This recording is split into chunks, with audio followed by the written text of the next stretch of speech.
Bonjour, nous voici ensemble pour une émission Vitamine B comme Bible, la parole qui nous parle aujourd'hui. J'accueille aujourd'hui François Foncauser. Comment tu vas bien? Bon, ça va bien, j'ai du plaisir d'être ici. Oh, c'est super. C'est une ville que j'aime bien, Yverdon. Ok, tu es là avec ta canne parce que tu ne peux pas te déplacer sans elle. Ben non, puisque j'ai perdu la vue et puis ça évite beaucoup de collisions, parce que les gens ne comprennent pas toujours qu'on aveugle, puisque j'ai conservé les yeux. Voilà. Alors j'aurais droit à des remarques. Ouais. Alors c'est pour ça que j'ai cette canne, quoi. Voilà, mais maintenant tu sais bien la gérer, puis tu l'utilises dans ta vie quotidienne. Quand je suis seul, ouais. Ouais, c'est ça. Donc tu es là pour nous partager un verset de la Bible, tu as choisi, qui est tiré du chapitre d'Ésaïe. Oui, c'est donc Ésaïe 38, le verset 16, si tu peux le lire. Alors je vais le lire. « Seigneur, c'est par tes bontés que l'on vit, c'est grâce à elle que j'ai encore un souffle de vie. Tu m'as restauré, tu m'as fait revivre. Mon amertume même s'est changée en bien-être. Tu m'as aimé au point de me retirer de la fosse de destruction. » Quel beau texte, il est merveilleux. Ben oui, il m'a parlé parce que comme j'ai failli mourir, avoir un accident mortel à 33 ans, je suis tombé après sur ce texte-là que j'ai lu et puis c'est tellement ça là-dedans, c'est par ta bonté. J'ai été frappé par la bonté de notre Dieu. C'est le premier point qui est venu sa vie. Il est tellement bon qu'il s'occupe de nous même dans des situations pas possibles, quoi. Ouais. Parce qu'il y a beaucoup de gens qui auraient pu dire, mais Dieu n'est pas bon, puisque j'ai eu un accident terrible, j'ai failli mourir. Ben, les voitures, quand il a fait l'homme, qu'il a donné l'intelligence à l'homme, c'est l'homme qui a créé les voitures. Oui. Et puis les accidents. Dans l'accident que j'ai eu, c'est quelqu'un qui n'a pas respecté la priorité, qui avait trop d'alcoolémie, donc je ne peux pas rendre Dieu responsable du non-respect des lois de la route. Oui. C'est terrible de sentir qu'on est victime d'une personne qui a mal géré finalement sa vie. Ben oui, c'est embêtant. Il y a des gestions, des gestes qui sont plus graves que d'autres, voilà. Suivant où on est. Il y a des conséquences qui peuvent avoir plus ou moins d'influence sur nos vies. Mais pour toi, ça a eu une grosse influence sur ta vie.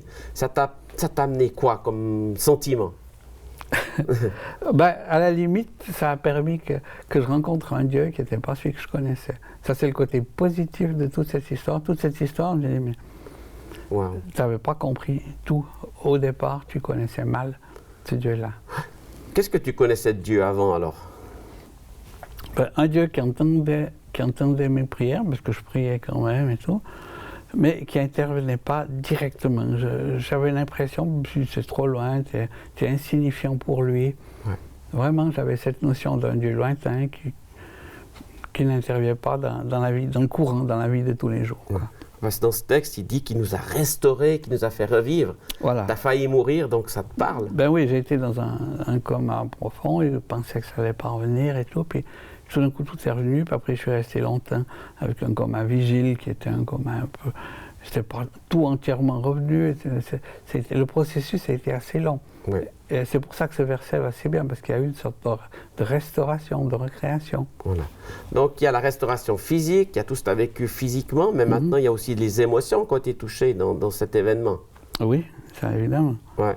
Puisque ce texte nous parle d'amertume, j'avais de l'amertume, je pense que tu as dû peut-être aussi en avoir. Oui, là j'ai eu, au départ, j'avais tendance à être un peu amer, quoi. Oui. Je me disais, mais quand même, ce qui t'arrive, bien que j'étais devenu croyant, enfin j'étais resté croyant, mais là, ça joue pas, cette histoire. Oui. Et une fois, ben, j'avais quelqu'un, un chrétien qui était là, qui a prié, puis il a prié pour combattre cette amertume. Oui. Puis depuis, ça a disparu. T'as senti une différence? Ça s'est passé il y a 40 ans, j'ai passé du jour au lendemain, cette amertume avait disparu suite à cette prière. Ouais. Donc il y a des émotions négatives qui nous font du mal. Ben oui. Et tu aurais pu rester dans cette émotion-là à cause de tout ce que tu as subi finalement. Ben oui, c'est tellement facile. C'est même logique d'être amer à des situations d'injustice. Oui. Et là, il y avait une situation d'injustice, quoi. Oui. Un jeune homme plein d'avenir, tout, qui se fait massacrer la vue par quelqu'un qui a trop bu, quoi. Ouais. Il y a une question d'injustice, mais c'est le monde qui est comme ça, quoi. Puis maintenant, comment tu gères ces sentiments d'injustice?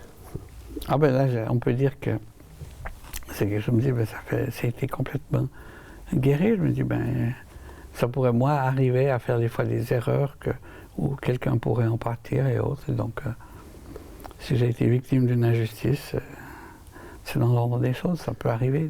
Donc, tu ne restes pas dans un statut de victime malgré tes difficultés? Non, parce que la victime, c'est quelque chose qui nous démolit assez rapidement.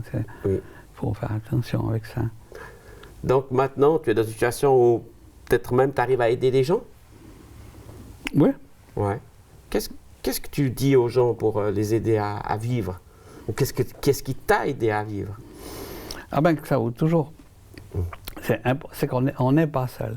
Puis dans toutes les situations, des situations même extrêmes, on a quelqu'un qui est notre créateur, qui connaît tout de nous. Oui. Il peut nous donner, il peut venir nous aider, quoi. Oui. Et c'est même quelque chose qui est important. Oui. Maintenant, tu es à la retraite, mais malgré ce problème, tu as travaillé toute ta vie. Ben oui, ça fait partie que les gens diraient la chance. Moi, je dis, mais c'est Dieu qui est intervenu, puisque la décision, je travaillais pour une multinationale, la décision a lieu près au siège central. Après cet accident, en 77, 3 ans plus tard, j'ai pu reprendre mon activité comme consultant à domicile. Et c'était la première fois que cette entreprise pratiquait de la sorte. Oui. Et là, j'ai pu reprendre un travail à 40%. Économiquement parlant, oui. pour continuer jusqu'à la retraite. J'ai travaillé pendant 25 ans et j'ai pu continuer. Ça, c'est aussi un autre miracle, puisque quand j'ai eu l'accident, l'entreprise occupait un peu plus de 500 personnes.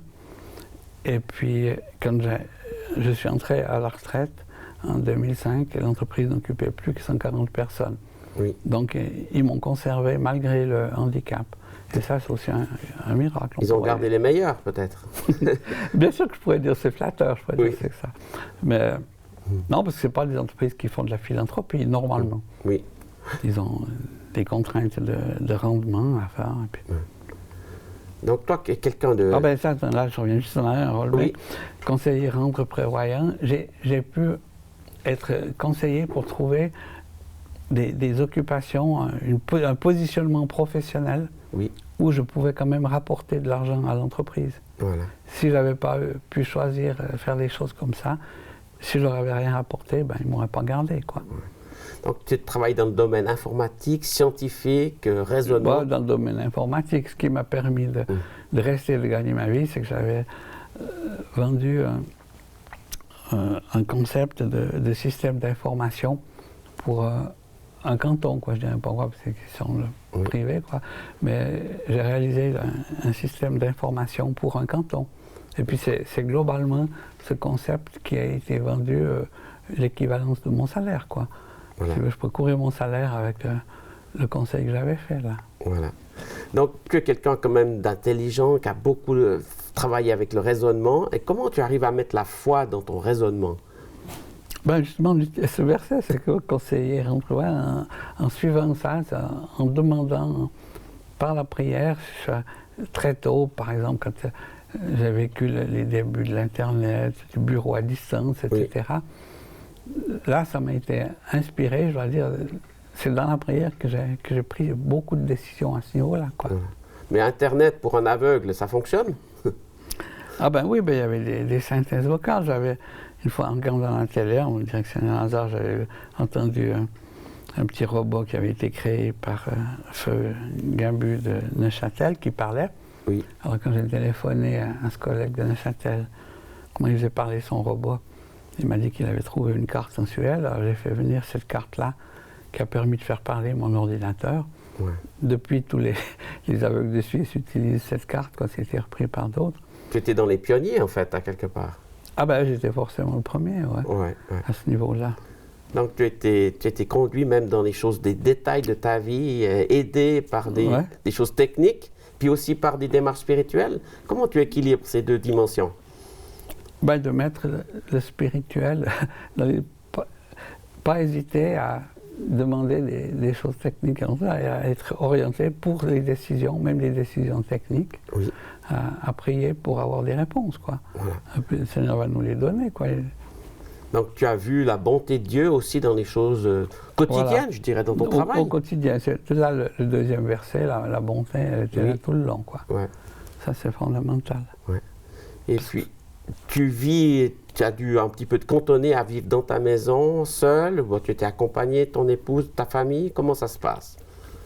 Ben là, j'ai la chance, c'est vrai qu'au début, normalement, j'ai dit, on vend tout, on va habiter dans un appartement, mais ça ne correspond pas à cette image de Dieu que je venais de connaître, qui était un Dieu généreux et tout.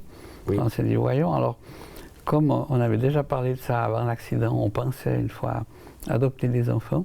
Oui. On s'est dit, pourquoi pas faire cette expérience? Alors, on a choisi de rester à la campagne, dans notre maison où il y a assez de place.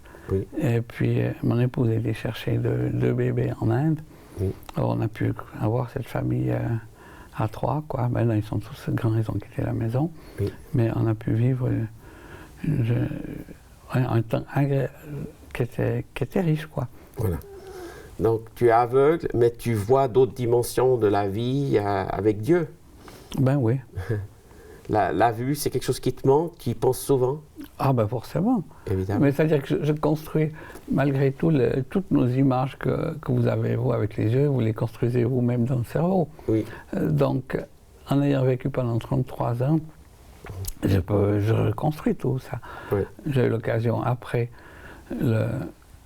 l'accident, d'avoir été visiter Israël, ben forcément, quand on devient chrétien. Mais comme j'avais avant vu des paysages du Péloponnèse et tout, il suffisait à ma femme de dire, c'est un petit peu comme le Péloponnèse, la Grèce. Ouais. Donc je pouvais construire ça. Comme j'avais aussi l'occasion pour mon métier d'avoir été dans les pays scandinaves, après je pouvais construire ces paysages-là. Donc je reconstruis un peu ce que je vois plus, quoi. Ouais. Ce que tu as vécu pendant 33 ans, tu le reconstruis après. Ben oui, voilà. 33 ans, c'est une chance de devenir aveugle aussi tard que ça, parce qu'on a déjà beaucoup de souvenirs. Ouais. Puis en même temps, comme tu disais, tu étais dans la force de l'âge, tu avais d'autres plans pour ta vie. Ben oui. Tu regrettes bien sûr ce qui s'est passé, mais en même temps, tu arrives à reconstruire, tu as réussi à reconstruire ta vie, malgré cet échec terrible. Oui, ça aurait pu être bien pire, disons, parce que l'hémiplégie que j'avais, ça s'est guéri, mais je me suis rendu compte que c'est difficile d'avoir les deux handicaps.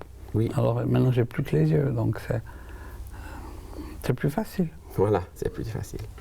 Et puis, tu as des outils aujourd'hui pour t'aider, qui te permettent d'avoir une vie quand même assez agréable. Oui. Ouais. Bon, maintenant, je suis à la retraite, mais je continue d'utiliser l'ordinateur pour l'Internet, pour tout, quoi. Je suis vraiment un fan de l'Internet, quoi. Ouais. Puis est-ce que tu es en communication avec d'autres personnes qui ont le même handicap que toi? Tu peux les interpeller, les aider dans leur démarche, dans leur vie? Ça me arrive au début, maintenant pas, non, pas. Oui. Ouais. Parce qu'on a pris le relais maintenant, les groupements d'aveugles, c'est devenu courant maintenant qu'on ait ces outils, quoi. Au début, voilà. Il a fallu les introduire et tout, mais maintenant que c'est introduit, je m'en occupe plus maintenant. Oui. Donc c'est presque plus facile en cette époque-là de vivre avec ce handicap et de pouvoir te débrouiller dans la vie. Ouais. Et puis la foi, en parallèle, te donne la force dont tu as besoin. Bon, voilà, oui.